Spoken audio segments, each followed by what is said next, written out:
Welcome to prime debate.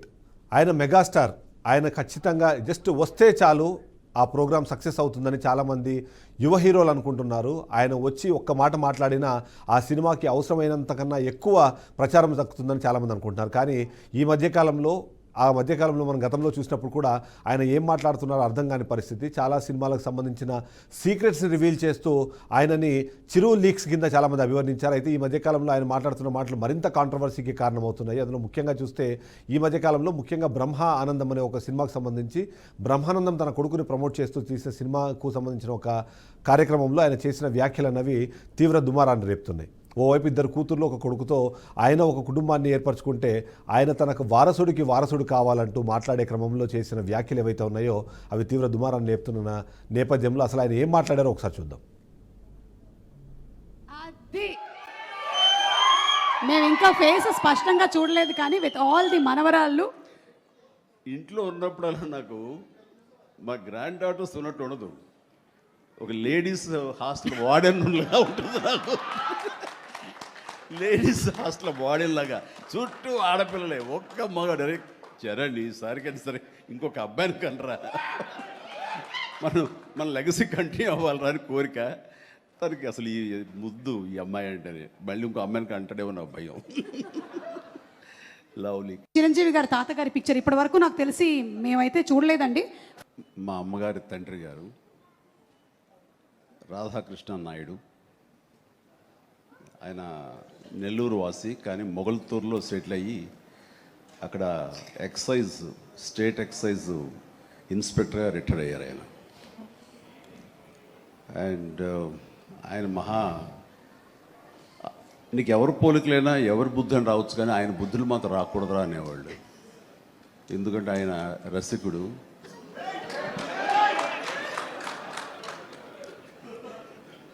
ఇద్దరు ఇంట్లో ఉండేవాళ్ళు, నాకు ఇద్దరు అమ్మమ్మలు. వీళ్ళిద్దరి మీద అలిగితే మూడో వ్యక్తి పాపం ఎవరో ఒక అన్నీ కోల్పోయిన ఒక వ్యక్తి అని జాలి కొలేది ఆవిడకి అతి దగ్గర అయ్యారు ఆయన. అలా మూడు మనకు తెలిసి 4-5 ఉన్నాయేమో మనకు తెలియదు. అందుకని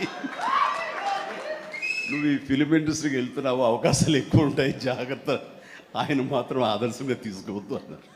అసలు ఈవెంట్ ఏంటి, ఆయన మాట్లాడిన మాటలు ఏంటి? ఆ మాటలు మాట్లాడే క్రమంలో వారసులు అనే పదాన్ని వాడారు, బాగానే ఉంది. కానీ ఆ వారసులు అనే పదంలో ఆడపిల్లల్ని కించపరిచేలాగా ఆయన వ్యాఖ్యలు ఉన్నాయన్నదే ఇప్పుడు దుమారానికి కారణమవుతుంటే, మరోవైపు తన తాతకు సంబంధించి మాట్లాడే క్రమంలో ఇద్దరు భార్యలు ఉన్న వ్యక్తిని అభివర్ణించే క్రమంలో రసికుడు అంటూ చేసిన వ్యాఖ్య ఏదైతే ఉందో అది ఖచ్చితంగా ఒక తీవ్ర దుమారాన్ని రేపుతుందని చెప్పాలి.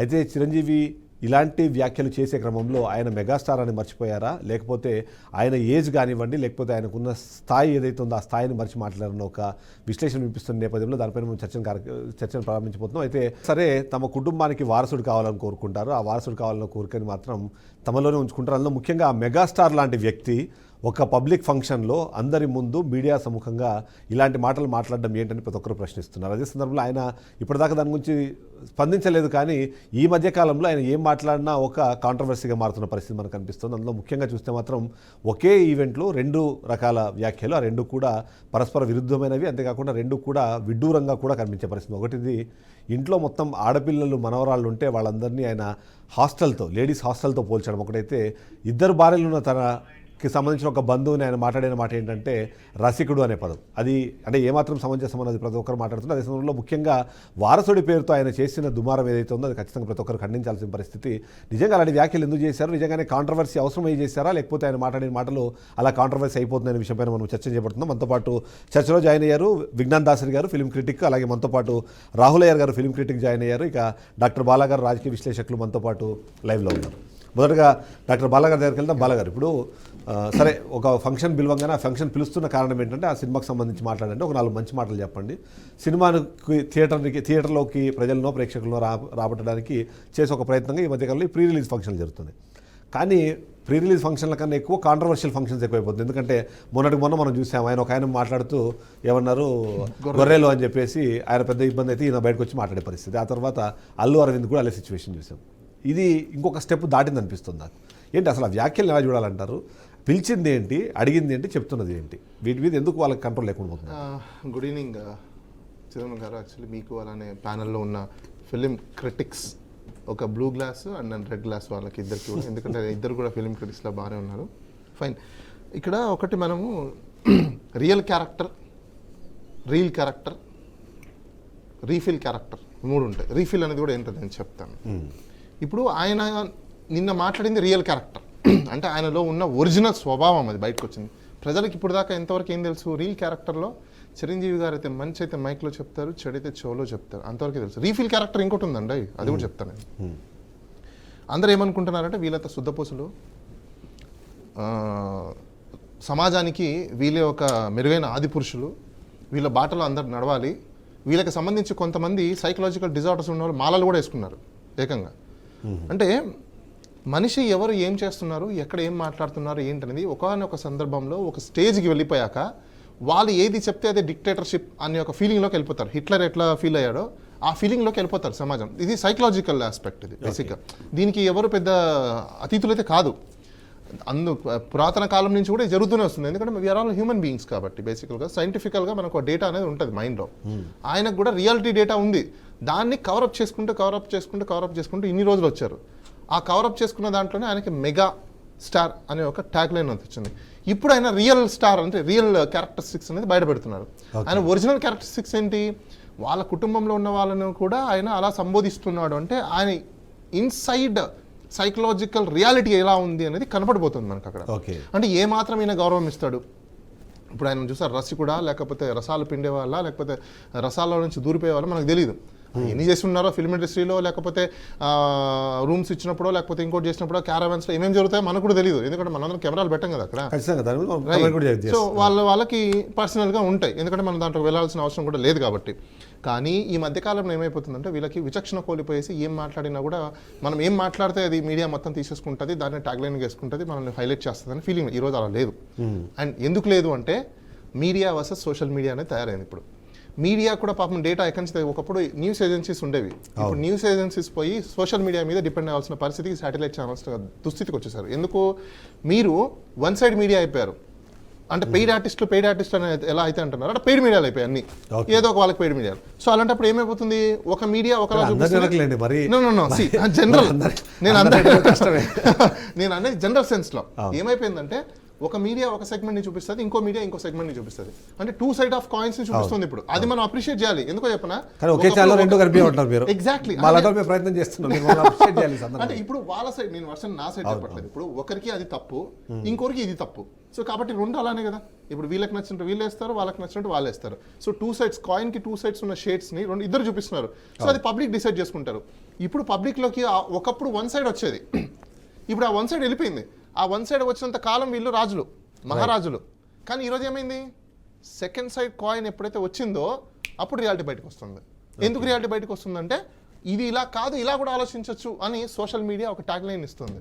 ఇది చేసిన మాటలు సమాజంలో ఏ వ్యక్తి కూడా హర్షించదగ్గ లేవు అని చెప్పేసి ఇంకోటి ఎత్తుకొస్తున్నారు. ఎందుకు, ఒకప్పుడు కొన్ని పేపర్లు, న్యూస్ ఛానల్స్ ఏది చెప్తారో అదే ట్యాగ్ లైన్స్, అవే భగవద్గీతలు, అవే మీడియాలో వచ్చే న్యూస్లు, అవే నిజం అని నమ్మే పరిస్థితిలో ఉన్నాం మనము.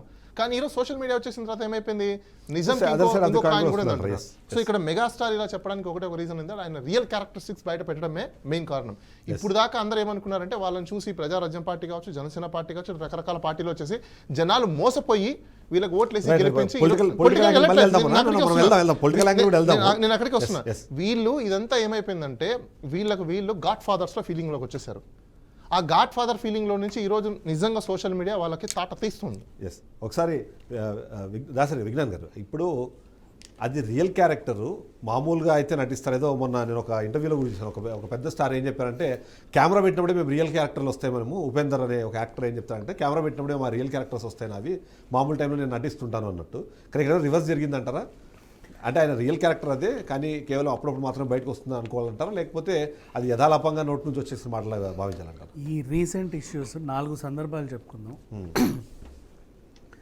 ఒకటి ఫస్ట్ చెప్పేది ఏంటంటే, మనం ఎక్కడికన్నా వెళ్ళాము, మనం పిలవబడ్డాము ఒక దగ్గరికి యాజ్ ఏ గెస్ట్ అన్నప్పుడు, మీరు వచ్చినందుకు నిండుగా ఉందండి, మాకు చాలా బాగుందండి అనిపించాలే తప్ప అనవసరంగా పిలిచామే వీళ్ళని అనిపించకూడదు వెళ్ళిన తర్వాత. రీసెంట్ 4 ఇష్యూస్ చూసుకుంటే, ఒకటి అక్కినేని గారి స్మారకోత్సవం, ఆయన్నే స్మరించుకోవాలి అక్కడ. అంతే. ఆ ఈవెంట్ మొత్తం ఆయన కోసమే డిజైన్ చేయబడిన ఈవెంట్. అవును. ఒక పురస్కారం కూడా ఇస్తే బాగుండు అని అనుకున్నారు. ఎవరికి ఇస్తే బాగుంటుంది? సినిమాకి 2 కళ్ళు అయ్యన్నారు ఎన్టీఆర్, అవును. తర్వాత బాగా వినబడే 3వ కన్ను చిరంజీవి గారు అని భావిస్తాం కాబట్టి ఆయన్ని పిలిచి పురస్కారం ఇచ్చారు. నువ్వు ఆ పురస్కారాన్ని పురస్కరించుకొని పండ్లికలు ఇచ్చి నవ్వి ఇంకేమైనా ఆయనతో ఏమైనా అనుబంధం ఉంటే దాని గురించి 4 మాటలు చెప్పి పిలిచిన వాళ్ళకి థ్యాంక్స్ చెప్పుకుంటే సరిపోయేది. అక్కడ ఏం చెప్పావు? గతంలో నేను ఒకసారి ఇలా నాకు ఒక అవార్డు వచ్చినందుకు, అది వజ్రోత్సవం ఈవెంట్ మోహన్ బాబు గారు, అవును. నేను అవార్డు తీసుకోవడానికి వెళ్తే ఒక ఆయన ఇట్టా చూశాడు. ఆయన అట్టా చూశాడని చెప్పి అవార్డు అక్కడ పడేసి వచ్చేసాను నేను, నాకు వద్దు ఇది అని. తర్వాత అతను నాకు ఎన్ని పురస్కారాలు వచ్చినా కూడా ఓ తృప్తి లేదు, ఇది నాకు అంత తృప్తిని ఇచ్చింది అని చెప్పావు. సరే నీ తృప్తి బాగానే ఉంది. రైట్. అక్కడ ఏమైంది, ఏఎన్ఆర్ స్మారకోత్సవం కాస్త యూటర్న్ తీసుకొని మోహన్ బాబు చిరంజీవి, మోహన్ బాబు చిరంజీవి. సిట్యువేషన్కి అనవసరం, అది అవుట్ ఆఫ్ సిలబస్. నెక్స్ట్ మళ్ళీ ఇప్పుడు రీసెంట్ నిన్న మొన్న జరిగిన ఇష్యూస్, ఎక్కడికి వెళ్ళావు? లైలా దగ్గరికి వెళ్ళావు. లైలా గురించి మాట్లాడి, లైలా గురించి ట్రైలర్ బాగుంది, అది బాగుంది, వీళ్ళు బాగా చేశారు, వాళ్ళు బాగా చేశారు, ఇనఫ్. అవును. ప్రజారాజ్యమే జనసేనగా రూపాంతరం చెందింది. ఎందుకు వచ్చింది నీ ప్రజారాజ్యం? అదేదో నువ్వు జనసేనకు సంబంధించిన ఆవిర్భావ దినోత్సవం పెట్టుకుంటే అక్కడ చెబితే పద్ధతి. ఇక్కడ నీ వెనక లైలా ఉంది, వాళ్ళకి జనసేన అవసరం లేదు, ఇది అవసరం లేదు. మళ్ళీ అదో టర్ను. నెక్స్ట్ మళ్ళీ ఇప్పుడు లైలా వినబడట్లా, ఏవేవో వినబడుతున్నాయి. నెక్స్ట్ ఇప్పుడు ఏంటి, బ్రహ్మ ఆనందం అనే సినిమా. బ్రహ్మానందం గారి కొడుకు పాపం ఎప్పటి నుంచో తండ్లాడుతున్నాడు, ఒడ్డు పొడుగు బాగుంటాడు, మన తరం నటులతో ఈక్వల్. ఓ ప్రభాస్ని ఎన్టీఆర్ని ఎలా చూస్తున్నామో, అల్లు అర్జున్ ఎలా చూస్తున్నాం, అలా చూడాల్సిన వ్యక్తి ఎందుకో ఈ మధ్య కనబడట్లేదు. పాపం వాడికి ఏం తక్కువ అనుకున్నాడు ఒక తండ్రి స్థానంలో ఉన్నటువంటి చిరంజీవి. నా కొడుకులా భావించి నేను వచ్చాను అన్నావు, అంతవరకు బాగుంది. నెక్స్ట్ నీకు తెలుసా బ్రహ్మానందం ఎలా వచ్చాడో అని, ఎర్రీ డాష్ అనే ఒక పదం వాడావు. స్టార్టింగ్లో బ్రహ్మానందం రెడ్ డ్రెస్ వేసుకొని ఎర్రీ ఆ పదం కూడా వాడి అలా వచ్చాడు, ఇలా ఉన్నాడు, ఏమీ తెలియని ఎడ్డెడ్గా ఉన్నాడు. ఆయనకు నేను దగ్గరుండి ఎలా చేయి అలా చేయి అని చెప్పాను.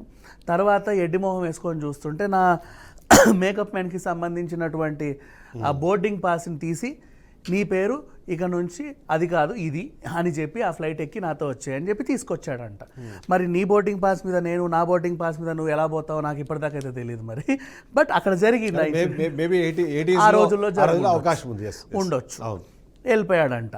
ఫ్లైట్ ఫస్ట్ టైం అంట ఎడ్డెడ్డిగా చూస్తున్నాడంట, అలాగే దిగాడంట. ఇంటికి రాగానే వాళ్ళ తమ్ముళ్ళు అడిగారంట, ఎవరన్నా ఈయన ఇట్టిట్టున్నాడు అన్నారంట. ఆయన ఇప్పుడు ఇట్టిట్టున్నాడు కానీ రేపటి రోజు ఎట్టెట్టనో అయిపోతాడు, నేనే దగ్గరుండి ఉలి చెక్కినట్టు చెక్కుతాను ఇట్టిట్ట శిల్పంలాగా అని చెప్పాడు. చెప్పి ఏం తీసుకెళ్ళాడు, అన్ని స్టూడియోలు తిప్పాడండి, నన్ను పెట్టుకోండి అని నేను చెబితే ఆయనకి తండోపతండాలుగా అవకాశాలు వచ్చాయి. ఈరోజు మీరు చూసే బ్రహ్మానందం నేను చెక్కిన బ్రహ్మానందం అని చెప్పావు. అది బ్రహ్మానందం చెప్పాలి. పర్సనల్ ఇంటర్వ్యూ ఇచ్చినప్పుడు బ్రహ్మానందం గారు మీ అరంగేట్రం ఎట్ట మొదలైంది చెప్పండి మీ గురించి అంటే, గతంలో నాకు ఇలా చెప్పారు. అది ఆయన చెప్పుకో, నువ్వు చెప్పుకోకూడదు పెళ్ళికొడికి ఈయన చొక్కా నాది అని, అవసరం లేదు. నెక్స్ట్ అక్కడ ఏమైంది, బ్రహ్మ ఆనందం కాస్త ఎక్కడికో పోయింది. సరే పోనీ ఆ సినిమా గురించి ఏమైనా మాట్లాడిద్దామా అని ట్రై చేశారు.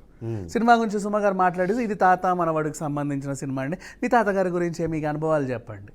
మా తాత గొప్పోడు, అది ఇది ఏదో చెప్పుకో, మంచి రసికుడు, ఇంట్లో 2 ఉండేవాళ్ళు, ఆ రూమ్లో ఒకరు ఉండేవాళ్ళు, బయటికి వెళ్తే ఇంకెంతమంది ఉంటారో తెలియదు, అడుగడుగునా ఉండేవాళ్ళు. అవసరమా? అవసరం లేదు. సరే అంతవరకు పోయింది. ఇది వివాదం పైన వివాదం అవుతుంటే అదేంటిది హ్యాట్రిక్ కొట్టాలనుకున్నాడో ఏంటో తెలియదు కానీ ఇప్పుడు ఆడపిల్లల అంశం వెంటనే. ఇప్పుడు ఆడపిల్లల అంశం కూడా సరే, ఒక తండ్రిగా ఒక పౌరుడిగా నీ హక్కులే, నీ కోరికను ఎవరూ కాదనరు, నీ ఇష్టం అది. ఇప్పుడు అమ్మాయి పుడితే ఒక అబ్బాయి ఉండాలని అందరూ అనుకుంటారు, అబ్బాయి ముందు పుడితే ఇంకో అమ్మాయి ఉంటే బాగుండాలని అందరూ అనుకుంటారు ఇంట్లో. అమ్మకి కొడుకు ఇష్టం, తండ్రికి కూతురు ఇష్టం అని చాలా సందర్భాల్లో చాలామంది మాట్లాడుకుంటారు. నీ కోరికలో కూడా తప్పు లేదు, నువ్వు చెప్పడం కూడా తప్పు లేదు. కానీ యాజ్ ఏ చిరంజీవిగా నువ్వు ఉన్నప్పుడు ఆ పదం చెప్పడం తప్పు, పైగా బహిరంగంగా చెప్పడం తప్పు. ఇప్పుడు అది రేపటి రోజు క్రైమ్ కూడా అవుతుంది. ఏ విధంగా, చిన్న ఎగ్జాంపుల్ చెప్తా. ఎవడో ఏం చేస్తాడు, ఆడపిల్ల పుట్టిందని చెత్తకుండీలో వేస్తాడు, నువ్వు వెళ్ళి పట్టుకుంటావు, ఎరా ఇలా చేయడం తప్పు కాదు. అబ్బాయి లేదండి, మేము చిరంజీవి గారి ఫాలోవర్స్ని, ఆయన చెప్పాడు ఆడోళ్ళు వద్దు అబ్బాయిలే కనండి అని. ఇప్పుడు 3 సంతానం నాకు అమ్మాయిలే కానీ అందుకే చెత్తకుండలో పడేసాను అంటారు. వాట్ ఎవర్ నీ అభిప్రాయం, నువ్వు చిరంజీవిగా ఉన్నప్పుడు నిన్ను 1 కోటి మంది ఫాలో అయినప్పుడు నీ అభిప్రాయం తప్పే. నువ్వు చిరంజీవి కాకుండా కొన్నిదెల శివప్రసాద్ రావు అన్నప్పుడు నువ్వు చెప్పింది కరెక్టే. అది నీ అభిప్రాయం. అందరూ చెప్పుకుంటారు అలా, నాకు అట్లా కోరిక ఉందండి అని. నిన్ను 10 మంది ఫాలో అవుతున్నారు. ఇప్పుడు నువ్వు మన గతంలో సినిమాలు చూసే సమాజం ఏదో అవుతుంది అని చాలామంది అంటూ ఉంటారు. అంటే సినిమా టార్గెట్ అయిపోతుంది. అవును. సినిమా వాళ్ళే ఒక పెద్ద మహనీయుడే ఆడపిల్ల వద్దు అనే ఒక స్టేట్మెంట్ ఇండైరెక్ట్గానో డైరెక్ట్గానో బహిరంగంగా చెబితే ఆ రేంజ్ లో చెప్పలేదండి. నాకు ఒక వారసుడు అదే whatever ఆడపిల్లలు ఉన్నారు అర్థమైతే అలాగే చేసుకున్నారు. ఆశపడ్డారన్న దాన్ని ఇప్పుడు నేను 150-11 అలా అనలేదని నువ్వు చెప్పినంత మాత్రం అనకుండా అయితే పోలేదు. Yes. ఇది కూడా అంతే. రాహుల్ అంటే ఓవరాల్ చూస్తారంటే ఏది కాంట్రవర్సీస్ సినిమా ఇండస్ట్రీని చుట్టుముడుతున్నాయి, ముఖ్యంగా మెగా ఫ్యామిలీని. ఎందుకంటే ఇక్కడ ఒక కీలకమైన అంశం ఉంది. వాళ్ళు ఏం మాట్లాడినా దాన్ని ఇవాళ కాంట్రవర్సీ చేయడానికి ఒక సోషల్ మీడియా వింగ్ ఎప్పుడు కాసుకొని ఉంది. దానివల్ల ఇవన్నీ జరుగుతున్నాయి అనేది ఒక వాదన వినిపించే ప్రయత్నం చేస్తాం. ఎందుకంటే మొన్నటికి మనం చూసాం లైలాకి దానికి సంబంధించి చూసినా అసలు ఆయన మాట్లాడింది ఏంటో దానికి మాకు సంబంధం ఉందో లేదు తెలియదు, కానీ బాయ్కాట్ లైలా అని చెప్పేసి 25,000 ట్వీట్లు పడ్డాయి. ఏంటి అసలు దీనికి దానికి ఏంటి సంబంధం మాట్లాడారు? ఇది అలా చూడాలంటారా, లేకపోతే ఇది వాంటెడ్లీ చేసింది అలా చూడాలంటారా? చిరంజీవి గారు ఇన్ని ఏళ్ళ ఇండస్ట్రీలో, ఇప్పుడు వీళ్ళిద్దరూ మాట్లాడారు, ఇక్కడ ఈరోజు జరిగిన ఇష్యూ గురించి మాట్లాడారు. ఇన్ని సంవత్సరాలలో ఆయన ఈ స్థానానికి రావడానికి ఎంత కష్టపడి ఉంటాడు? First point. నిజంగా కాంట్రవర్సీలో నిజంగా రియల్ క్యారెక్టర్ ఇప్పుడు బయటకు వచ్చిందని సార్ చెప్పినట్టు రియల్ క్యారెక్టర్ ఎప్పుడో కూడా బయట రావచ్చు. అట్లా అనుకుంటే మీరు సరిలేరు నీకెవరు దాంట్లో కూడా విజయశాంతి గారితో మాట్లాడింది ఆయన ఆ సందర్భంలో విజయశాంతి గారు అక్కడ ఉన్నారు కాబట్టి ఆ సందర్భంలో ఆయన గురించి మాట్లాడిన దానికి పక్క రోజు ఎక్స్ప్లెనేషన్ కూడా ఇచ్చారు మనకు, ఎందుకు విజయశాంతి గురించి అట్లా మాట్లాడారు అని. ఈవెన్ విజయశాంతి గారు కూడా అదే చెప్పారు. ఇక్కడ యాంకర్ అడిగిన ప్రశ్నలకి సమాధానం చెప్పాడు. 2 ఇష్యూలు, తాత గారి గురించి అండ్ వాళ్ళ మనవరాలతో తీసిన ఫోటో గురించి, ప్లస్ మీరు అడిగిన క్వశ్చన్కి సపరేట్ వింగే కావాలని వాళ్ళ ఫ్యామిలీ ఏది మాట్లాడినా అది చేస్తుంది. ఎందుకు? రాజకీయంలో వీళ్ళ తమ్ముడు ఉన్నాడు. సరే, మీరు ఒక విషయం చెప్పండి ఫస్ట్. ఒక్క నిమిషం అండి. కరెక్ట్. ఎందుకు? రాజకీయాల్లో వీళ్ళ తమ్ముడు ఉన్నాడు. ఎక్కడున్నాడు? అధికార పక్షంలో ఉన్నాడు. ఈయన రాజకీయాలకు నేను స్వస్తి పలికాను, నా తమ్ముడే అన్ని చూసుకుంటాడు అని అక్కడ మాట్లాడే మాట ఎందుకు అంటే ఆ సినిమాకి ప్రమోషనల్గా పబ్లిక్ స్టంట్ అనుకొని నేను కూడా అంటాను. ఎందుకు అంటే పవన్ కళ్యాణ్ గారి పేరు వినిపిస్తే ఆ స్టంట్ కాస్త ఆ సినిమాకు ఉపయోగపడుతుంది. దాని ఇంకొక పాయింట్ కూడా యాక్చువల్లీ ఆయన ఒక మాట ఏం మాట్లాడారంటే, నేను కలుస్తుంది పొలిటీషియన్స్ని నా పొలిటికల్ కెరీర్ కోసం కాదు, సినిమాకి మంచి చేయాలని. అట్లా దాంట్లో సినిమాలకు సంబంధించి టికెట్లు పెంచే రేటు గురించి ఇక్కడ కానీ అక్కడ కానీ క్లారిటీ ఇచ్చారు. నెక్స్ట్ ఆ పదం ఏదైతే అబ్యూజివ్ వర్డ్ అనేది వాడారో అది దొల్లింది అనొచ్చు, కానీ కావాలని బ్రహ్మానందాన్ని వీపీ అనడం కానీ ఇంకొక పదం యూజ్ చేయడం కానీ ఎర్రి అని యూజ్ చేయడం కానీ జరగదు. ఎందుకు? బ్రహ్మానందం గారు అంటే ఎంత ఇష్టం అనేది ఎన్నో సందర్భాల్లో ఆయన చెప్పున్నాడు. అదే బ్రహ్మానందం గారు ఎన్నో ఇంటర్వ్యూల్లో కూడా చిరంజీవి గారి వల్లనే నేను ఇండస్ట్రీకి వచ్చాను, ఆయన నన్ను ఎక్కడో జనంలో ఉండి పెద్దగా నవ్వినందుకు చంటబ్బాయి సినిమాలో నన్ను తీసుకొచ్చి పెట్టారు, నాకు ఆయన ఇచ్చిన దానివల్ల నేను ఆయన నా టాలెంట్ మీద బయటకు వచ్చాను, నా టాలెంట్ని గుర్తించారు అని. అలాంటి బ్రహ్మానందాన్ని ఆయన వీపీ అనాల్సిన అవసరం లేదు కదండి. సెకండ్ థింగ్, ఆయన సందర్భం ఏం చెప్పాడంటే మీమ్స్లో బ్రహ్మానందం గారి ఫోటోలు పెట్టుకొని వాడుతుంటారు. అలా ఆయన వీపీ అయిన సందర్భాలు చాలా ఫేసెస్ ఉంటాయి కదా, అవి మనం ఎవరినైనా వీపీగా చేసినప్పుడు ఆ ఫేసెస్ని యూజ్ చేస్తుంటారండి. దాన్ని చూసి ఆనందం పడే ఫేస్ బ్రహ్మానందంది అని చెప్పే ఉద్దేశంలో మాట దొల్లింది. వెనకాల ఉండే వాళ్ళందరూ నవ్వారు, వాళ్ళ కొడుకు కూడా చిన్నపుచ్చుకున్నాడు. ఆ విషయంలో నేను కూడా చిరంజీవి గారు ఎందుకు అంత ఫ్లోలో దొల్లిపోయింది, వాడు ఉండాల్సిందే. మిగతా 2 విషయాలు వాళ్ళ ఫ్యామిలీ గురించి చెప్పుకోవడం తప్పేంటి? వాళ్ళ తాత గురించే చెప్పుకున్నాడు. ఆమె అడిగింది మీ తాతగారి గురించి మీకు ఏమైనా తెలుసా అండి, మీ తాతగారి గురించి మీకు ఏమైనా తెలుసా అండి. ఇదే విషయం అల్లు రామలింగయ్య గారి గురించి కూడా, అల్లు రామలింగయ్య గారు తన కూతురు సురేఖని చిరంజీవికి ఎలా ఇచ్చి పెళ్లి చేశాడనే సందర్భంలో 1 గంట ప్రసంగం ఇచ్చాడు. అప్పుడు మాట్లాడలేదే జనాలు? అప్పుడు కూడా చాలా మాట్లాడాడు కదా, నేను మందు తాగుతానా, నేను ఇంకెవరితోనైనా ఉంటానా అని చెక్ చేసేవాడు, ట్రైన్ భోగిలోకి వచ్చి చెక్ చేసేవాడు. అప్పుడు ఎందుకు ట్రోల్ చేయలేదు, ఇప్పుడు ఎందుకు ట్రోల్ చేస్తున్నాడు?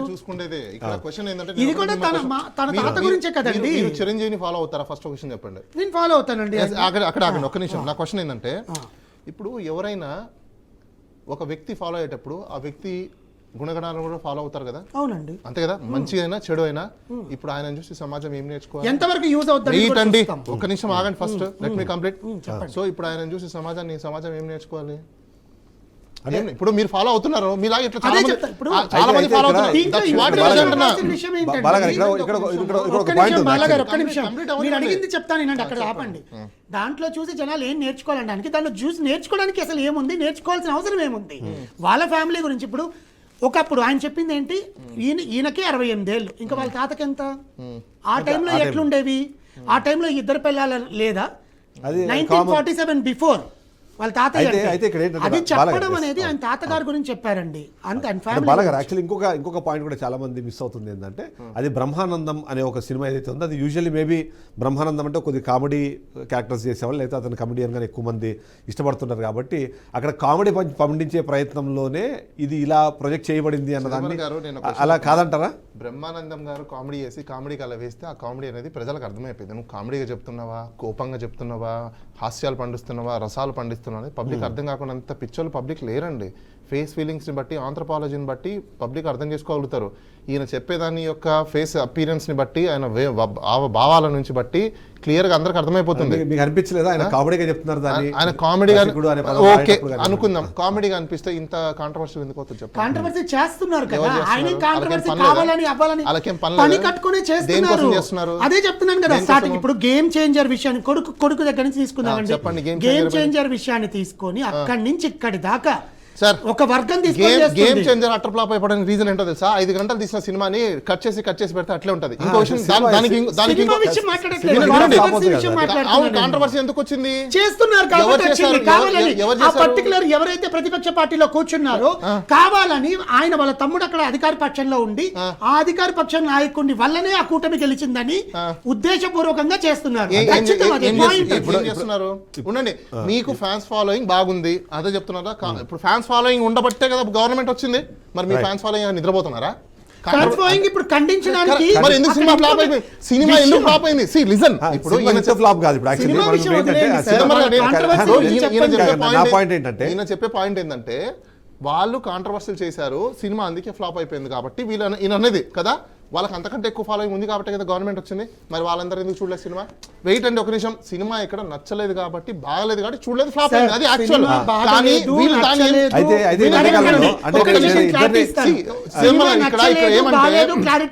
నాచన ఆయానితో అంగన్ మింగ్ అని ఒక సామెత ఉంది. ఏంటి అంటే నాచన ఆయానితో అంగన్ మింగ్. సార్ ఇప్పుడు మీ మొబైల్లో ఉన్న డేటా బయటికి వెళ్ళిపోయిందంటే ఎట్లా వస్తుంది? మీరో లేకపోతే మీ ఫ్రెండో పక్కనోడో పంపిస్తే వస్తుంది.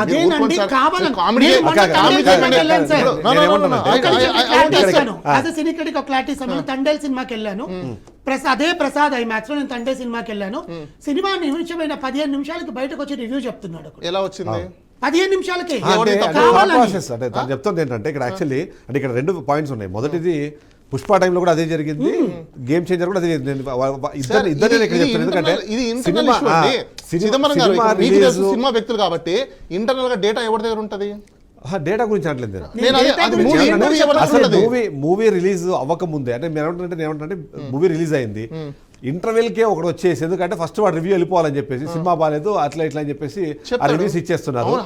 ఇతను ప్రాసెస్ చేయడానికి 1 అవర్ ఫస్ట్ పార్ట్ లోనే వాడికి నచ్చకపోతే నచ్చలేదని చెప్తారు కదా, లేదంటే బయటకు వచ్చేసి డబ్బాలు కొట్టి వావ్ సూపర్ పుష్ప బాలేదన్నారు 1850 కోట్లు అది కలెక్ట్ చేసింది. గేమ్ చేంజర్ బాలేదన్నారు. నేను ఒక క్వశ్చన్ చెప్తాను చిదంబరం, ఇక్కడ మీరు అక్కడ రివ్యూ అడిగేది వాడి ఒపీనియన్ వాడు చెప్తాడు, వాడి ఒపీనియన్ కూడా మీకు నచ్చినట్టు చెప్పడంలో తప్పు లేదు. మీరు చూడొద్దు, 500 రూపాయలు టికెట్ పెట్టుకొని పోగొట్టుకున్నాడు కాబట్టి సోషల్ రెస్పాన్సిబిలిటీగా ఇంకొకటి పోగొట్టుకుంటాడేమో వద్దు అని చెప్తాడు. అయితే ఒక బ్రేక్ తీసుకున్నాము, ఇద్దరు ఒకసారి ఇక్కడ ఇంటర్వ్యూ చేస్తాం, ఒక బ్రేక్ తీసుకుందాము. బ్రేక్ తర్వాత నిజంగానే ఈ కాంట్రవర్సీస్ వెనకాల ఒక స్పెసిఫిక్గా ఒక టీం పనిచేస్తుందని అనుమానం ఒకటి ఉంటే, మరోవైపు ఆ స్థాయిలో ఉన్న వ్యక్తి అది ఎలాంటి టర్న్ తీసుకుంటుందంటే మామూలుగా ఏదో వక్రీకరించారో అనే పదానికి కూడా అవకాశం లేకుండా మాట్లాడితే బాగుండేది అన్నది అయితే ఒక విశ్లేషణ వినిపిస్తుంది. అసలు ఏం జరుగుతుంది వెనకాల అన్నది ఒక డిస్కస్ చేసే ప్రయత్నం చేస్తే, అదే సందర్భంలో రాజకీయాలు ఎందుకు ప్రతి ఈ ఈవెంట్స్లో అంటే ఫిల్మ్ ఈవెంట్స్లోకి రాజకీయాలు ఎందుకు వస్తాయనే విషయంపైన కూడా చర్చించే ప్రయత్నం చేద్దాం. ఒక షార్ట్ బ్రేక్ తీసుకుందాం. Stay tune.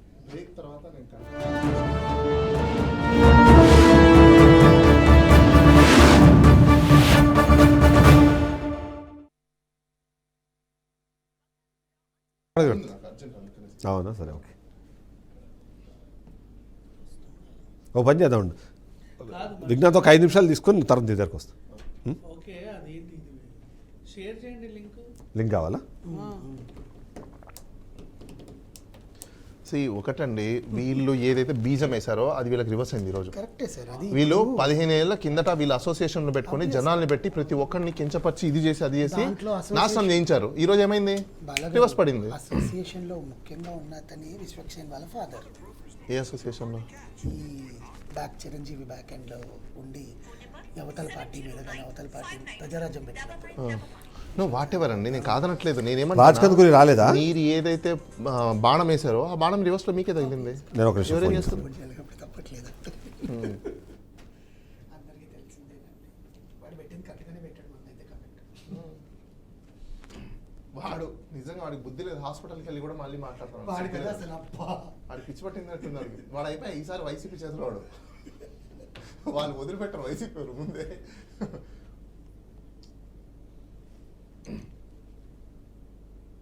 వైసీపీకి ఆర్గనైజ్డ్ సోషల్ మీడియా కాదు వాళ్ళది. ఎవడెక్కడో అసలు తెలియదు. అసలు సోషల్ మీడియా మెయింటెనెన్స్ లేదు తెలుసు వాళ్ళకు. టీడీపీ వాళ్ళకి మెయింటెనెన్స్ ఉంది, జనసేనకు మెయింటెనెన్స్ ఉంది, సెంట్రల్ ఆఫీస్ ఉంది. వైసీపీకి లేదు. వైసీపీకి ఏంటంటే ఇది బజార్. కానీ ఏ విధంగా చూసినా సరే వైసీపీ సోషల్ మీడియా నాకు తెలిసి బీజేపీ కన్నా స్ట్రాంగ్. అది స్ట్రాంగ్ ఎందుకో తెలుసా మీకు? It is not organised. అవును, ఎవరు ఇది చేయండి అని చెప్పినా చేయని వాళ్ళు ఉన్నారు, చెప్పకుండా చేసేవాళ్ళు ఉన్నారు. అసలు అక్కడ లేదు. ఎవడు చెప్తాడు? వాడు ఎవరికి నచ్చిన వాడు పెట్టేసుకుంటారు అక్కడ. సో అందుకే అది పెద్ద స్ట్రాంగ్. ఎందుకంటే వాళ్ళు పిచ్చోళ్ళు. ఎవడికి కూడా తెలీదు నిజం చెప్పాలంటే. నాకు తెలిసి 25,000 to 30,000 మెంబర్స్ అదర్ దాన్ అంటే ఏపీ హైదరాబాద్ కాకుండా పనిచేసే వాళ్ళు అంతమంది ఉంటారు.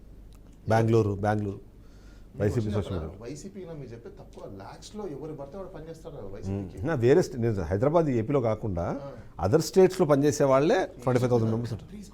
అవును, కంట్రీస్ లో కూడా కూర్చొని లేదండి. మీరు భలే మాట్లాడతారు. వైసీపీలో ఫండ్స్ వాళ్ళంతా అది ఎవరు ఇస్తారు? కాదు, వాళ్ళు ఉన్మాదులండి. మీకు యాక్చువల్లీ జనసేన వాళ్ళు ఏంటంటే వస్తారు కదా సార్, దాని 10 times ఎక్కువ వాళ్ళు. మీకు క్వశ్చన్ చెప్పాలా? వైసీపీ వాడు ₹1 ఇయ్యడు. పిసినారి సంఘంలో పెద్ద పిసినారి పార్టీ అది. నేను ఓపెన్ చెప్తున్నా, ₹1 ఏం లేదండి చేశారు. కానీ చెప్పంటారా? చెప్పండి, నేను చెప్తా. మీరు ఇచ్చారా? నేను అడిగితే నాకు ఎంత ఇస్తారు తెలుసుగా. నాకు తెలుసు, అదే నేను అంటున్నా. నాకు ఇవ్వరు, నేను తీసుకోను. ఇవ్వరు. నేను తీసుకోను కాబట్టి రెండో రోజు లోకేష్ దగ్గర నుంచి ఫోన్ వచ్చింది రమ్మని, కలవమని. ఆయన్ని కలవను, ఈయన కలవను. నేను ఎవరిని కలవము. ఇవ్వరు అసలు. ఎవరికి ₹1 పెట్టే పిసినారి సంఘం వాళ్ళు. ఇంకా టీడీపీ చెప్పండి, నేను నమ్ముతా. టీడీపీ దేనికైనా పెయిడ్ మొత్తం ఆర్గనైజ్డ్ వాళ్ళది. చాలా సిస్టమాటిక్ కార్పొరేట్ స్టైల్ వాళ్ళది. శాలరీలు గీలరీలు బాగుంటాయి సోషల్ మీడియాలో పనిచేసే వాళ్ళకి కూడా.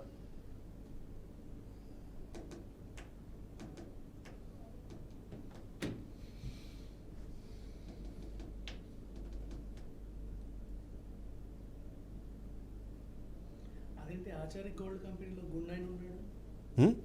లేదే, అది బయోకి వచ్చిందా?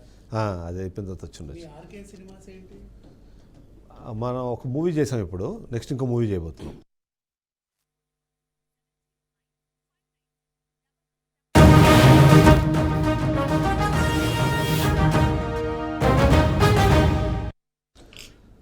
Welcome back. ఎందుకంటే ఈ మొత్తం కాంట్రవర్సీ కన్నా ఎక్కువ వేరే వాళ్ళ ప్రమేయం కనిపిస్తోంది. కావాలనే దీన్ని కాంట్రవర్సీ చేసే ప్రయత్నం చేస్తున్నారు. ముఖ్యంగా మెగా ఫ్యామిలీకి సంబంధించి ఎవరేం మాట్లాడకపోయినా సరే దీన్ని కాంట్రవర్సీ చేసే ప్రయత్నం చేస్తున్నారు. ఎందుకంటే మొన్న మనం చూసాము, అల్లు అరవింద్ డైరెక్ట్గా వచ్చి నాకున్న ఒక్క మేనల్లుడు రామ్ చరణ్ తేజ్, అతను నేను ఎందుకు విమర్శిస్తాను అనే విధంగా ఆయన చెప్పుకునే పరిస్థితికి ఈ ట్రోల్స్ కొనసాగుతున్నట్టే మనం అర్థం చేసుకోవచ్చు. ఒక ఆర్గనైజ్డ్గా ఏమైనా జరుగుతుందని అనుమానం. అయితే ఒకసారి విజ్ఞాన్ గారు, ఈ మాట రెగ్యులర్గా వినిపిస్తుంది మనకేంటంటే కావాలనే కొద్దిమంది చేస్తున్నారు, లేదా మా మాటల్ని వక్రీకరిస్తున్నారు. అక్కడ సమయము సందర్భము వీటిని కాకుండా వాళ్ళకి కావాల్సిన పాయింట్ని మాత్రం, ఎందుకంటే ఆయన గంట సేపు మాట్లాడితే అందులో మాట్లాడిన ఆ 30 సెకండ్లో 1 minute తీసుకొచ్చి ఇవాళ ఇట్లాంటి ఒక క్రియేట్ చేస్తున్నారు అనేది ఒక వాదన వినిపించే ప్రయత్నం చేస్తున్నారు. ఏమంటారు మీరు? మీ తాతగారి గురించి చెప్పండి అనే వీడియో సోషల్ మీడియాలో ఉంది ఇప్పుడు. దాని కింద కామెంట్లు చూడండి. ఓహో ఫ్యామిలీ రసికులే అన్నమాట ఒకడు. అందుకేనా ఆ బుద్ధులే మీ పిల్లలకు వచ్చాయని ఇంకొకడు. మీ కూతుర్లు కూడా అందుకే మీలాగే తయారయ్యారని ఇంకొకడు. వాళ్ళ కామెంట్స్ చదువుతున్నాను నేను. I'm not telling anyone anything. You are not attributing anyone. So మీ మీద ట్రోలింగ్ చేస్తారు, అట్రిబ్యూట్ చేస్తున్నారు కాబట్టి. నో. సో ఇట్లా ఈ కామెంట్స్కి అవకాశం ఎవరు ఇచ్చారు? మనం రా మెటీరియల్ ఇస్తేనే వాళ్ళు దాన్ని మ్యానుఫ్యాక్చర్ చేస్తారు. అవునా? రైట్. మేం మ్యానుఫ్యాక్చర్ చేయాలన్నా, ఒక రూమర్ని మ్యానుఫ్యాక్చర్ చేయాలన్నా మనం రా మెటీరియల్ ఇస్తేనే కదా. మనం రా మెటీరియల్ ఎందుకు ఇవ్వాలి? ఆ స్థాయి వ్యక్తులు ఇలా మాట్లాడడం ఏంటి అనేది అంటున్నారు. అంతేకాని కావాలని పనిగట్టుకొని చిరంజీవి గారిని లేకపోతే ఇంకెవరినైనా సరే ఎందుకు టార్గెట్ చేస్తారు? అవసరం ఏమో. అది నేను అంటే ఇప్పుడు ఆయన అంటే ఏమంటారు, కొద్దిగా ఫన్నీగా చెప్పిన విషయాల్ని, సెటైరికల్గా చెప్పిన విషయాల్ని, దాన్ని అర్థాన్ని కాకుండా ద్వంద్వార్థాలని తీసి సో ఇప్పుడు కామెంట్ చేసే వాళ్ళందరూ కామన్ పీపులే కదా, రైట్. పని కట్టుకొని ఎవరు చేయట్లేదు కదా. అన్ని ఛానల్స్ ఇప్పుడు కింద కామెంట్లు చూడండి, సపోర్ట్ చేసే వాళ్ళు కూడా ఉన్నారు మళ్ళీ దీంట్లోనే. అంతే obvious ఆయన కదా. చెప్పేది తప్పే ఉంది, ఆయన అభిప్రాయం ఆయన చెప్పారు, ఇప్పుడు ఈయన అన్నట్టు No, అదే అంటే అలాంటి attribute వాళ్ళు ఉన్నారు, చేసేటప్పుడు- ఇలాంటి వాళ్ళు ఉన్నారు. అవును, వాళ్ళు వాళ్ళు అలా మాట్లాడాలన్నా ఇలా మాట్లాడాలన్నా ఒకటండి, మనమే కదా అవకాశం ఇందాక ఇప్పుడు విజ్ఞాన్ చెప్పేదాన్ని బట్టి చూస్తే నిజమే. ఇప్పుడు ఎవరైనా కూడా స్కోప్ ఇచ్చింది వాళ్ళు, పబ్లిక్ వాళ్ళ ఒపీనియన్ షేర్ చేసుకున్న తప్పేముంది? మీరు కూడా పాజిటివ్గా తీసుకోండి. మీరు ఎందుకు నెగిటివ్గా తీసుకుంటున్నారు? మీరెందుకు పెయిన్ ఫీల్ అవుతున్నారు? మీరెందుకు అంత సఫర్ అవుతున్నారు? మీరెందుకు అంత మెంటల్ స్ట్రెస్ తీసుకుంటున్నారు? టేక్ ఇట్ పాజిటివ్నా? పాజిటివ్ గా ఇప్పుడు ఇంట్లో వాళ్ళందరినీ తిట్టేసి మీరు అదేనా? అన్నట్టుగా ఇప్పుడు ఆ families ఒకటి అన్నిటినీ నేను- నేను మాట్లాడేసి, ఒక్క నిమిషం, చిదంబరం గారు నేను కంక్లూడ్ చేస్తాను. ఇక్కడ ఇప్పుడు మీరు చెప్పిందన్నీ సమాజం పాజిటివ్ తీసుకోవాలి. సినిమాలు చేసిన దాంట్లో సెటైర్లు వేసినా, సెటరికల్ వేసినా, ఏం చెప్పినా జనాలు మాత్రం పాజిటివ్ తీసుకోవాలి. కానీ జనాలు మిమ్మల్ని సేమ్ వర్డ్కి వాడితే మాత్రం మీరు పాజిటివ్ తీసుకోరా? ఇదే కన్యాయం అండి. అంటే రాజ్యాంగం డిఫరెంట్ ఉంటుందా? ఆర్టికల్ ఈక్వాలిటీ ఎవరికి ఉంటుందా? వీళ్ళకి ఒక ఆర్టికల్ ఉంటుంది, వాళ్ళకి ఒక ఆర్టికల్ ఉంటుందా? ఇది ఎక్కడ న్యాయము? సినిమాలో వాళ్ళు చేస్తే అది సినిమాలా చూడమంటారు, సీరియల్లో చేస్తే సీరియల్లా చూడమంటారు. సమాజంలో ప్రజలు చెప్పినప్పుడు ప్రజల్లా చూడండి. మీరు కూడా మీరు ఎందుకు పెయిన్ తీసుకుంటున్నారు? మీరు ఎందుకు అంత మెంటల్ స్ట్రెస్ తీసుకుంటున్నారు? ఇప్పుడు మీరు ఎందుకు ఫ్యాన్స్ దాని సంబంధం వచ్చి కూర్చొని నేను ఫాలో సంబంధం లేని దాని వివాదాల్లోకి లాగితే, సంబంధం లేని దాని వివాదాల్లోకి లాగితే ఖచ్చితంగా ఆ బాధ అయితే ఉంటది కదా. చిదంబరం గారు నేనేమంటారు, సంబంధం లేని ఒకటే సింపుల్ లాజిక్. మేము చూపించేది మీకు నచ్చుతుంది, మీరు తీసుకునేది మేము ఎందుకు తీసుకోకూడదు అంట. సినిమాలో పలానా వాళ్ళు తిట్టండి, పలానా వాళ్ళు ఫ్యామిలీని తిట్టండి, మేము ఏదైనా మాట్లాడతాం, మీరు కూడా ఏదైనా మాట్లాడండి అని రైట్ టు టాక్ అనేది ఎప్పుడు యూజ్ చేయరు. మరి చెప్పారు పవన్ కళ్యాణ్ ఏమని చెప్పారు, బైక్లు సైలెన్సర్లు పీకి చేయమన్నారు. ఇప్పుడు అందరూ అదే చేస్తున్నారు. ఇప్పుడు కేసులు పడుతున్నాయి. బయటకు వచ్చి ఎప్పుడు చెప్పలేదు. ఆయన చెప్పాడండి, ఆయన చెప్పాడు మా వాళ్ళకి పని లేదు, బాట లేదు, మా వాళ్ళకి పని లేదు, బాట లేదు. ఏకంగా మీరు స్టంటింగ్ వాళ్ళని పెట్టించేసి ట్రైనింగ్ ఇప్పించేసి సైలెన్సర్లు పీకి చేయమన్నారు. లేదండి, మేము అట్లే తీసుకుంటాం, మేము అట్లే పెట్టిస్తున్నారు కమెంట్లు. చిరంజీవి గారు మాట్లాడితే దుమారం. డబ్బులు ఇస్తున్నారండి. పెయిడ్ బ్యాచ్ మీరు ఇస్తున్నారా? మీరు ఇస్తున్నారా డబ్బులు? నేను ఇస్తున్నాను, నేను ఇచ్చి పెట్టిస్తానా? నాకు అర్థం కాదు. ఎవ్వరు కూడా చిరంజీవి గారు ఫాలో అవుతూ చిరంజీవి గారిని తిట్టమని నేను డబ్బులు ఇస్తానా? అంటే ఆపోజిట్ అంటే దీన్ని బట్టి అర్థం ఏంటి? గతంలో చిరంజీవి వాళ్ళు చేసింది కూడా పెయిడ్ బ్యాచ్ బట్టి తిట్టించినట్టే కదా అందరినీ. చిరంజీవి గారు పెయిడ్ బ్యాచ్ కాదు, అవతల వాళ్ళు తప్పు చూపించారు. ఇక్కడ సమస్య ఏంటంటే సమస్య ఏంటంటే ఇక్కడ పవన్ కళ్యాణ్ అన్న వ్యక్తి సరే ఓకే, మీరు వైసీపీ పార్టీనో లేకపోతే ఈ రోజున్న పరిస్థితులు, రాజకీయ పరిస్థితుల కారణభూతులుగా ఒకవేళ ఆయన చూసే క్రమంలో ఆయన బ్రదర్గా ఈయన్ని తీసుకొచ్చి దీంట్లోకి లాగుతున్నారు తప్ప ఆయన మెగాస్టార్గా అయితే ఆయనకేం సమస్య వచ్చేది కాదు. ఆల్మోస్ట్ ఒక 3-4 సంవత్సరాలు ఆయన పాలిటిక్స్కి దూరంగా ఉన్నప్పుడు అక్కడికి వెళ్ళి జగన్మోహన్ రెడ్డిని కలిసినప్పుడు బాగానే ఉన్నారు. కానీ ఎప్పుడైతే ఆయన బయటకు వచ్చో లేదా విమర్శించే క్రమంలో వచ్చినప్పుడు మాత్రమే మీకు బాధ కలుగుతుంది. ఇవన్నీ ముందుకు వస్తున్నాయన్నది కదా ఇప్పుడు మాట. సార్ అబ్సల్యూట్లీ సార్, మీరు చెప్పింది నేను యాక్సెప్ట్ చేస్తాను. ఎందుకంటే మీరు ద్వంద్వ వైఖరి ఎప్పుడు పాటించకూడదు. ఎయిదర్ యూ స్టాండ్ నేను ఆన్ యువర్ వర్డ్స్, సినిమాలు చేయనని ఒకసారి, సినిమాలు చేస్తాను ఒకసారి, లేదు నేను మళ్ళీ పాలిటిక్స్లో కోసం ఎవడు రమ్మన్నాడు, ఎవడు బొమ్మన్నాడు, ఎవడు చేయమన్నాడు, పబ్లిక్ని ఏమనుకుంటున్నారు మీరు అంటే మీ ఇష్టమా? ఎవరైనా మీరు అందరు నాకు అర్థం కాదు. అంటే మీరు సినిమా స్టార్లు అయిపోయినంత మాత్రాన మీ దగ్గర ఫాలోయింగ్ ఉన్నంత మాత్రం పబ్లిక్ అంతా గొర్రెలాగా నమ్ముకుంటూ రావాలన్నా? అంటే నీ ఇష్టం వచ్చినప్పుడు పోతా అంటావు, నీ ఇష్టం వచ్చినప్పుడు వస్తా అంటావు, నువ్వు వస్తే మేము ఓట్లు వేయాలి, నువ్వు పోతే గమనం అయిపోవాలి. రైట్. ఏంది ఇది? నాకు అర్థం కావట్లేదు. పవన్ కళ్యాణ్ గారి గురించా చిరంజీవి గారి గురించా? నేను అదే చిరంజీవి గురించి అంటున్నాను. పవన్ కళ్యాణ్ పక్కన పెట్టండి అండి. చిరంజీవి గారు రాజకీయాల్లోకి నేను రానండి ఇంకా, ఎందుకంటే ఆల్రెడీ ఒకసారి decision don't talk about that. Okay, if you are not interested, if you are not interested about the politics, don't talk the politics. Then that's mean that people have a right. Then people have a right to talk everything. Right to talk. By your films everybody is hurting. Right to talk. By your films everybody is hurting. అతని feelings ఒకరు hurt అలానే ఉంటుంది ప్రతి ఒక్కటి కూడా. One second, ఇక్కడ చిరంజీవి గారు మాట్లాడిన మాటలు పాజిటివ్గా తీసుకున్నారా నెగిటివ్ తీసుకున్నారా పక్కన పెట్టేద్దాం. 1 సెకండ్. నిన్ను పిలిచింది బ్రహ్మ ప్లస్ ఆనందం అనే ఈవెంట్కి. నేను ఇక్కడికి ఎందుకు పిలిచారు నన్ను? వాళ్ళ అబ్బాయిని బూస్టప్ చేయడానికి నన్ను పిలిచారు. నేను మాట్లాడే మాటలు వీళ్ళకి ఉపయోగంగా ఉండాలే కానీ ఇది నా మాటలు డైవర్ట్ అవ్వకూడదు అన్న తెలివి ఆయనకి లేదా? అది ఉండొచ్చు. నేను ఏమంటున్నానంటే ఆయన ఫన్నీగా మాట్లాడారు, ఏమన్నారు, వాట్ ఎవర్ ఫన్నీ, ఆ ఫన్నీ అనే దాంట్లోంచి కాంట్రవర్సీ క్రియేట్ చేస్తున్నారు. బ్రహ్మానందం పక్కన పెట్టేసి నిన్న లైలా అయినా సరే చెప్తున్నాను, లైలాలో లైలా గురించి మాట్లాడకుండా ప్రజారాజ్యం జనసేనగా రూపాంతరం చెందితే ఎందుకు ఆ పాయింట్ ఖచ్చితంగా రాహుల్ గారికి వాళ్ళకి చెప్పాలి. ఎందుకు అవును, రాహుల్ గారికి. ఇప్పుడు వచ్చిన జనాలందరికీ ఎందుకు అసలు అవసరం ఏముంది? అసలు ఇప్పుడు first of all failure Prajarajyam అన్నది సరే, మనం దాన్ని ఫెయిల్యూర్ అనలేదు, మొత్తానికి అనుకున్న సక్సెస్ అయితే సాధించలేదు. ఇవాళ జనసేన అధికారంలోకి వచ్చింది, ఇప్పుడు ఆయన డిప్యూటీ సీఎంగా ఉన్నారు. నేను ఫెయిల్ అయిపోయింది అని వదిలేసుకున్న ప్రజారాజ్య పార్టీ రూపాంతరం చెంది వాళ్ళ జనసేనగా మారింది అని చెప్పడం ద్వారా దాన్ని అవమానపరిచినట్టు. ప్లస్ ఇక్కడ అసలు సందర్భం కాదు అంటే అది అసలు maybe- లైలా గురించి కదా నువ్వు మాట్లాడాలి. ఆ సందర్భం కాదు. నిన్ను పిలిచింది ఎందుకు?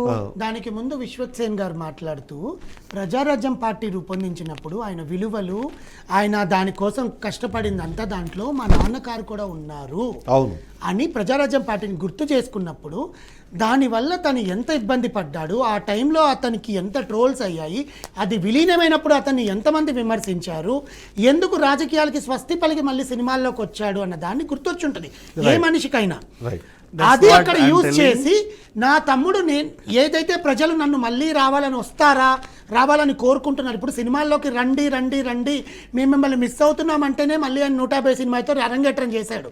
ఆపేసి చేయను అనుకున్న అతను ఇప్పుడు అలాగే మళ్ళీ ఇతన్ని కూడా ఎక్స్పెక్ట్ చేస్తారేమో. ఎలాగో తమ్ముడు అక్కడ పవన్ కళ్యాణ్ గారు అక్కడికి వెళ్ళి విజయం సాధించారు కదా, ఈయన పాత్ర కూడా అందులో ఏముంటుంది అన్న క్లారిటీకి నేను ఏదైతే నష్టపోయానో ఏమంటారు దాన్ని ఇంకొక సందర్భంలో చేస్తుండొచ్చు కదా అన్న.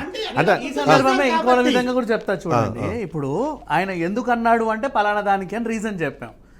నిన్ను నేను పిలిచాను గెస్ట్గా, నువ్వు నా ఈవెంట్కి వచ్చావు గెస్ట్గా. నిన్ను నేను పిలిచినప్పుడు నీ గురించి నేను పొగడాలి. అన్ని రకాలుగా వాళ్ళు పొగిడారు. నీతో ఉన్న సందర్భాలు ఏంటి? మా నాన్న నీతో ఉన్న సందర్భాన్ని గుర్తు చేశాడు. నువ్వెందుకు వచ్చావు ఇక్కడికి? లైలా గురించి చెప్పడానికి. నేను నిన్ను పొగడాలి, నువ్వు లైలాను పొగడాలి, వెళ్ళిపోవాలి. నేను నిన్ను పొగిడి నువ్వు కూడా నీ గురించే చెప్పుకొని ఇక్కడ నుంచి వెళ్ళిపోతే ఇంకో లైలా ఎందుకు? ఇక్కడ ఆయన చెప్పింది ఒక్క స్టేట్మెంటే, సినిమాలో అంతా మాట్లాడాడు. ఆయన మాట్లాడిన 18 నిమిషాల్లో ఒక్క సెకండ్ ఇక్కడ ఒక పాయింట్ నాకు ఏంటంటే, ఇప్పుడు బాలకృష్ణ అనే వ్యక్తి ఒకవేళ నందమూరి ఫ్యామిలీని చూస్తే వాళ్ళ ఫ్యామిలీ చాలా పెద్దది.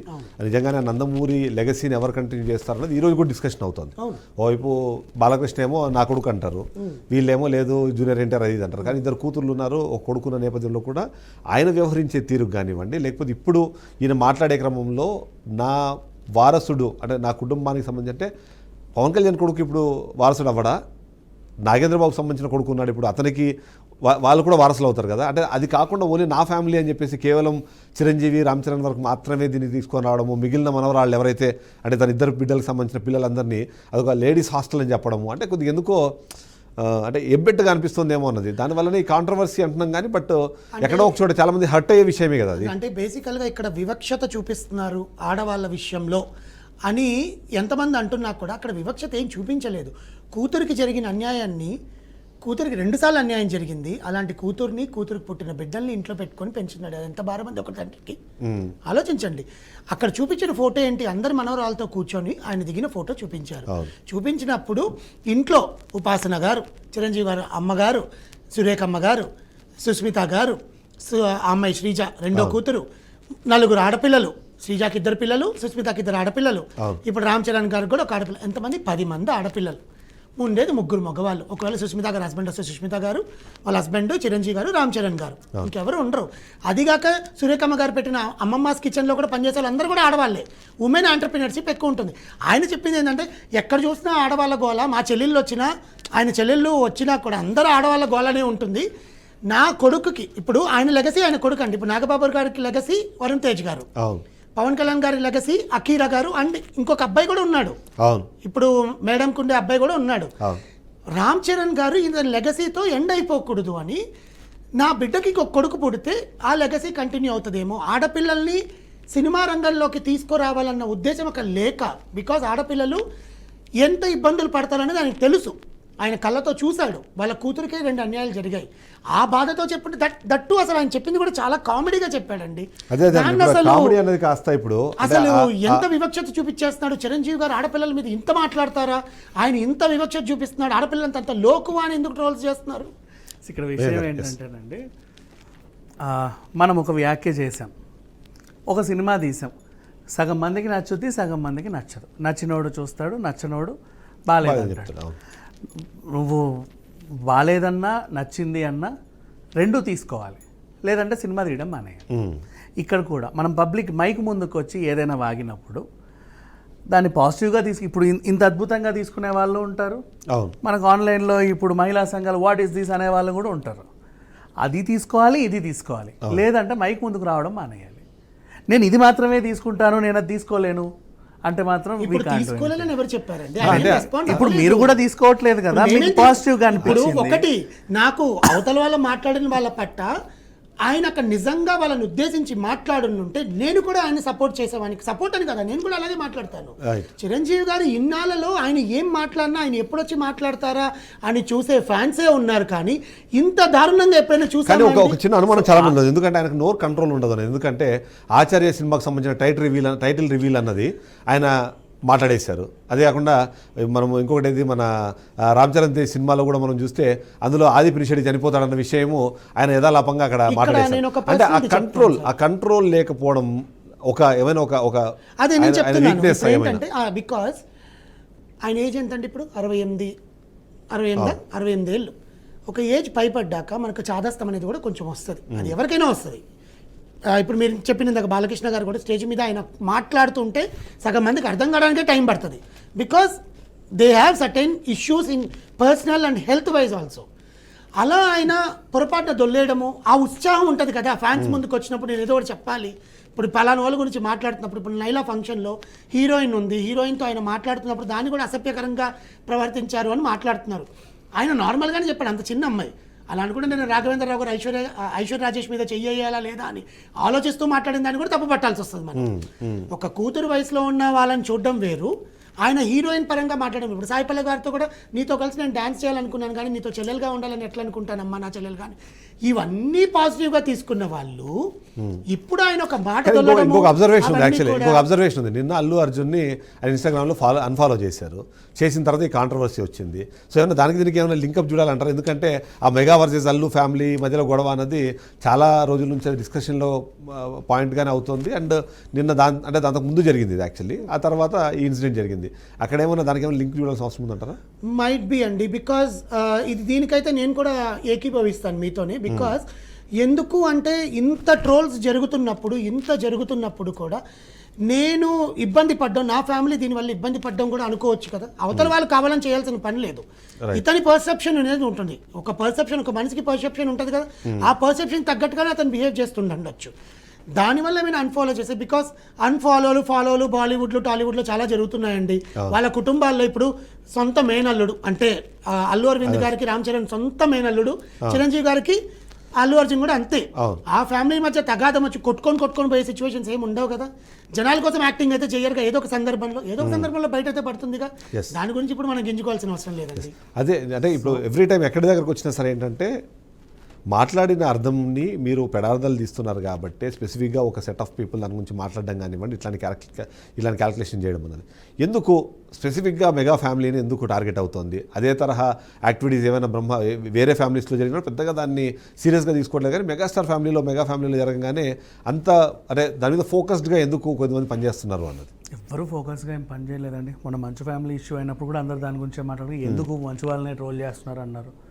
అంతకుముందు పుష్ప టైంలో ఎందుకు బన్నీనే చేస్తున్నారు అన్నారు. ఇప్పుడు ఎందుకు ఈయనే చేసి, ఎందుకు కావాలని ఎవరిని ఏమనరు. ద ఓన్లీ థింగ్ మళ్ళీ కూతురు పుడుతుందేమో నాకు భయం వేసింది, వారసుడు ఉంటే కొడుకు పుడితే బాగుండు అనే పదాలు ఎవరు చెప్పినా కరెక్ట్ అయి ఉండొచ్చు. చిరంజీవి స్థాయిలో ఉన్నప్పుడు చిరంజీవి చెప్పడం తప్పే. కూతురు పుడుతుందేమో అని భయం వేసింది, కూతురు కంటాడేమో, కూతురు అంటే ఇష్టం, ఆడపిల్ల అంటే ఇష్టం అన్నాడు. దైవాధీనం అండి.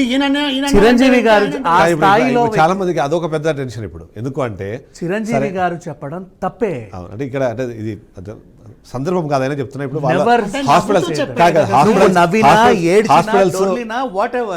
చిరంజీవి గారు చెప్పడం తప్పే. అంటే హాస్పిటల్స్ వాళ్ళవే ఉన్నాయి. ఇవాళ భ్రూణ హత్యలకు సంబంధించిన డిస్కషన్ ఇప్పటికీ నేటికి జరుగుతున్న సందర్భంలో ఎందుకు పిలిచి మైకులు ఇస్తున్నారు? నువ్వు మాట్లాడితే సమాజం ఏదో మారుద్ది, ఏదో నేర్చుకుంటారని ఎందుకు పాడుతా తీయగా చూస్తారు? లాస్ట్లో ఎస్పి బాలు గారు ఒక మంచి పదం ఏదో చెప్తారు అని ఎందుకు ఎన్టీఆర్ స్పీచ్ వింటారు? లాస్ట్లో మీ ఇంటికి జాగ్రత్తగా వెళ్ళండి, మా కుటుంబంలో జరిగింది మీకు జరగకూడదని నేను కోరుకుంటున్నాను అంతంత వాళ్ళు ఎందుకు చెప్తారు? ఎందుకు మిమ్మల్నే పని కట్టుకొని మొన్న ఎక్స్పీరియన్స్కి పిలిచారు? ఎందుకు మిమ్మల్నే పని కట్టుకొని నేను వేవ్స్కి సలహాదారుగా పెట్టారు? బికాస్ పెద్దరికం, పెద్ద ఆయన, నువ్వు you are a representative for Tollywood, నువ్వు మాట్లాడితే 10 మందికి రీచ్ అవుద్ది, నువ్వు మంచి చెబుతావు అని. అట్లాంటి నాలుక ఈ పదం వాడడం తప్పే, ఎస్. అంతే. దాన్ని కూడా పాజిటివ్ గానే తీసుకుంటామండి మేము కూడా. positive ఏమో ఆయన చెప్పింది ఒక నిమిషం అండి. మీరు పాజిటివ్గా తీసుకోవడం వేరు. అంటే నేను తప్పు చెప్పాను, అంటున్నారు ఇప్పుడు వాళ్ళ హాస్పిటల్స్ ఉన్నాయి, వాళ్ళ భ్రూణ హత్యలకు సంబంధించిన డిస్కషన్ జరుగుతుంది. లేదు నాకు మనవడు పుడితే బాగుంటుంది అని ఆలోచన విధానం ఆయన మనసులో పెట్టుకొని నాకు మనవడే కావాలి అని చెప్పి అన్న తర్వాత అలాంటి దానికి స్కోప్ ఉంది. అంటే విజ్ఞాన్ కూడా ఇంతకుముందు ఒక మంచి మాట చెప్పారు, నాకు 3 ఆడపిల్లలు పుడితే నేను చిరంజీవి ఫాలోవర్ని లేకపోతే చిరంజీవి ఫ్యాన్ని కాబట్టి సరే ఒక పాపను మనం తీసేసి కొడుకు పుట్టేంత వరకు ఆ 3 పిల్లల్ని మనం పెంచుకుందామనే ప్రయత్నంలో వాళ్ళని వదిలేస్తే, విసిరేస్తే, పారేస్తే ఇవన్నీ పదాలు రావడానికి ఎక్కడో ఒక చోట ఒక స్కోప్. ఇక్కడ ఇంకోటి ఏంటంటే నేను కూడా చిరంజీవి ఫ్యాన్ని, కానీ ఇలాంటి మాటలు విన్నప్పుడు మంచిగా ఆడవాళ్ళ అదే సమానత్వం అని flow ఎప్పటి ఉంటుంది నుంచో. ఇప్పుడు ఆయన ఆనందంలో ఏదైతే చూపించిన దాంట్లో చెప్పిన దాంట్లో ఇంకొకసారి ఆడపిల్ల వస్తే ఇంకమంది ఆడపిల్ల అయిపోతుంది అన్న ఉద్దేశంతో చెప్తారే కానీ జనాలకి ఈ వర్డ్స్ని పట్టుకొని చిరంజీవి గారే అలా అన్నారు, చిరంజీవి గారిని ఫాలో అవుతున్నాం కాబట్టి మేము కూడా మాకు మగపిల్లలే కావాలి, ఇలాంటి దారుణాలు ఆయన ఎప్పుడు అంత ఉద్దేశంతో చెప్పరండి. మేబీ అలాంటి నిజంగా అర్థం చేసుకున్న వాళ్ళు నిజంగానే మూర్ఖులు. కానీ అయితే ఈ మధ్యకాలంలో అంటే నేను అబ్జర్వేషన్ ఏంటంటే కావాలని కొద్దిమంది కాంట్రవర్సీస్ మాట్లాడుతున్నారు. ఆ కాంట్రవర్సీస్ ద్వారా వచ్చే ఏదైతే ప్రమోషన్ ఉందో ఆ ప్రమోషన్ ఫ్రీ ప్రమోషన్ అవుతుంది. మేబీ అందులో మేము కూడా పార్ట్ ఆఫ్ ఇది అవుతుండే. ఎందుకంటే కాంట్రవర్సీ వచ్చిందనగానే అట్లీస్ట్ ఒక అరగంట దాని మీద ఒక డ్రైవో లేకపోతే ఒక ప్రోగ్రామ్ నడుపుతాము, అది వాళ్ళకి హెల్ప్ అవుతుందండి. మేబీ రామ్ గోపాల్ వర్మ కావచ్చు, విశ్వక్సేన్ గతంలో చేసిన ప్రతి ఒక్క సినిమాకు ఏదో ఒక కాంట్రవర్సీని క్రియేట్ చేసే ప్రయత్నం చేశారు. ఫస్ట్ స్టార్టింగ్లో వచ్చింది కూడా లైలా కూడా అలాంటి కాంట్రవర్సీలో భాగంగా పెట్టుకున్నారన్న అనుమానం కూడా వచ్చింది. సో ఈ ఫ్రీ పబ్లిసిటీ కోసం కాంట్రవర్సీస్ని క్రియేట్ చేసే ప్రయత్నం చేస్తున్న ఈ సినిమా వాళ్ళ గురించి దాని గురించి డిస్కస్ చేద్దాం అనుకుంటాను. మీరేమంటారు? కాంట్రవర్సీ క్రియేట్ చేసి పబ్లిసిటీ పొందాలనుకున్న వాళ్ళు కొంతమంది ఉంటారు. దాని గురించి ఏం మాట్లాడలేము. బికాజ్ జబర్దస్త్ షోలోనూ అలాంటివి ఉంటాయి, కొన్ని ఫ్రాంక్స్ క్రియేట్ చేస్తూ ఉంటారు. మనం కొట్టుకున్నట్టుగా ఏదో చేసి ప్రోమో వదిలి తెల్లారేసరికి పండ్లింగ్లు ఇచ్చి నవ్వుకొని వాటేసుకుంటారు. ఇవన్నీ రెగ్యులర్గా జరిగేవే, అదొక ఉత్సాహం అండి, దాన్ని ఎవరేమనలేదు. ఫైనల్ వర్డ్ చెప్పండి. అంటే ఇలాంటి వ్యాఖ్యలు చేసే క్రమంలో చిరంజీవి కావచ్చు లేకపోతే ఎవరైనా సరే సెలబ్రిటీస్ స్పెసిఫిక్ ఇట్లాంటి ఒక ఐడల్గా భావించే వాళ్ళు ఎంత జాగ్రత్త తీసుకుంటే బాగుంటుందంటారు? జాగ్రత్తలే తీసుకోవాలి. ఎందుకు అంటే ఫస్ట్ క్వశ్చన్ నిన్నే ఎందుకు పిలిచారు?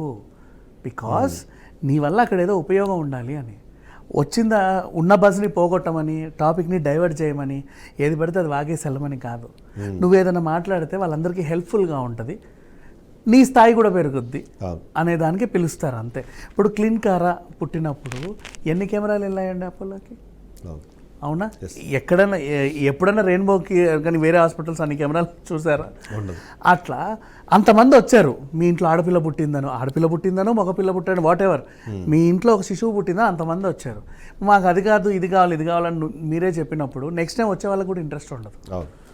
రాహుల్ గారు, ఫైనల్ వర్డ్ ఏంటి, ఏం చెప్తారు అసలు? అంటే ఇది సరే తప్పుగా మాట్లాడారు లేదా అన్నది పక్కన పెడితే తప్పు అని మాట్లాడుతున్న వాళ్ళకి కానివ్వండి, అది మాట్లాడే క్రమంలో చిరంజీవి జాగ్రత్తలు తీసుకుంటే బాగుండేదా అని అనే వాళ్ళకి కానివ్వండి. మైట్ బి ఇప్పుడు వీళ్ళందరూ చెప్పినట్టు ఆయన పెద్దరికానికి విలువిచ్చి, ఇప్పుడు ఎందుకంటే దాసనారాయణ గారి తర్వాత రాఘవేంద్రరావు గారు నేను తీసుకోను అన్నారు ఆ పెద్దరికం. ఈయన భుజాల మీద పెట్టుకొని సినిమా ఇండస్ట్రీ అంతా ఒక పెద్దగా కరోనా టైం నుంచి ఎంతమందిని ఆదుకున్నారు అందరికీ తెలుసు. అలాంటిది ఒక ఫంక్షన్కి వచ్చి ఆ ఫంక్షన్లో ఉత్సుకతతో ఎగ్జైట్మెంట్తో, ఎందుకంటే వాళ్ళ తరంలో ఇలాంటి ఫంక్షన్స్ చాలా తక్కువ ఉండే. తర్వాత 50 రోజుల పండుగలు 100 రోజుల పండుగలు ఉండే, కానీ ఇప్పుడు ఇలాంటి ప్రీ రిలీజ్ ఈవెంట్లు గత 4-5 ఆడియో రిలీజులు చేసేవాళ్ళు, ప్రీ రిలీజ్ ఉండేది కాదు కానీ ఆడియో రిలీజ్ ఫంక్షన్స్ ఉండేవి. ఈయనని గెస్ట్ గా పిలవడం చాలా తక్కువ కదండి, బికాజ్ చిరంజీవి గారు వస్తారో రారో అనేది. ఇప్పుడు ఆయన పిలుస్తున్నప్పుడు ఆ ఉత్సుకత ఎగ్జైట్మెంట్ ఉంటుంది. దాంట్లో ఆయన కరెక్ట్ చేసుకోవాల్సింది ఏంటంటే, మీరు ఇందాక అన్నట్టు తొందరగా కొన్ని ఇన్ఫర్మేషన్ ముందుగానే ఇచ్చేస్తారు, కొన్నిసార్లు మర్చిపోతుంటారు. అవి కొంచెం పక్కనుండే మేనేజర్స్ కానీ వాళ్ళు కానీ, ఎందుకంటే వీళ్ళు ప్రిపేర్ అయ్యి రారండి స్టేజ్ మీదకి స్క్రిప్ట్ రాసుకొని వచ్చి సభల్లో ప్రిపేర్ అయినట్టుగా రారు. అక్కడికి వచ్చి స్పాంటేనియస్గా మాట్లాడాల్సిన నటులే. దట్టు అంతమంది ముందు చిరంజీవి గారు వచ్చారు మాట్లాడుతున్నారంటే పక్కనున్న వాళ్ళని చూసి మాట్లాడడమే వీళ్ళకి అలవాటు అయిపోతుంది. అలాంటి విషయాలు కొన్ని చిన్నపాటి జాగ్రత్తలు నిజంగానే వాళ్ళు పాటించుకోవాలి, అంతకన్నా ఇంకేం ఉండదు. Thank you very much Rahul గారు, thank you very much Vignan గారు, అలాగే thank you very much Bala గారు.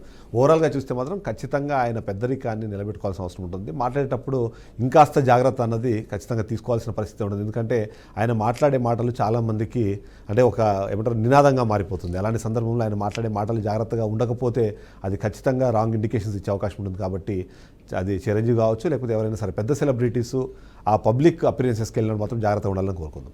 ఇది వాళ్ళ షో. రేపు మళ్ళీ కలుద్దాం. Stay tune.